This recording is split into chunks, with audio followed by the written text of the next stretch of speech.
Hi friends, எல்லோரும் எப்படி இருக்கீங்க? இன்றைக்கி வாழைக்கால கோலா உருண்டை எப்படி பண்ணலான்னு பார்க்கலாம். அதுக்கு ஒரு மீடியம் சைஸ் வாழைக்காய் எடுத்து ரெண்டாக கட் பண்ணி தண்ணியில் 5 நிமிஷம் வேக போட்டு தோல் எடுத்து வச்சுக்கோங்க. அப்புறம் இதுக்கு பெரிய வெங்காயம், 5-6 பூண்டு, ஒரு துண்டு இஞ்சி, 1 டீஸ்பூன் சோம்பு, 1 டீஸ்பூன் சீரகம், 2 பச்சை மிளகாய், 2 வரமிளகாய், 1 டேபிள் ஸ்பூன் பொட்டுக்கடலை, 1 டேபிள் ஸ்பூன் தேங்காய் துருவல் எடுத்துக்கோங்க.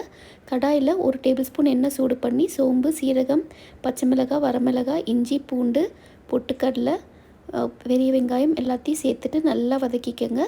ஃபைனலாக தேங்காயும் ஆட் பண்ணிவிட்டு இதோட கொஞ்சம் மஞ்சத்தூள், இந்த கோலா உருண்டைக்கு தேவையான அளவு உப்பு எல்லாம் சேர்த்து வதக்கிட்டு நல்லா ஆற விட்டுட்டு மிக்ஸி ஜாரில் வேக வச்ச வாழைக்காய், இந்த வதக்கின ஐட்டம்ஸ் எல்லாத்தையும் சேர்த்துட்டு நல்லா கொரகொரன்னு அரைச்சிக்கோங்க. தண்ணி சேர்த்துறாதீங்க.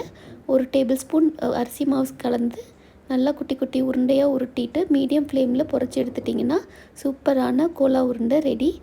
வாழைக்காய் கோலா உருண்டை ரெடி. கண்டிப்பாக நீங்களும் ட்ரை பண்ணி பாருங்கள். தேங்க்யூ.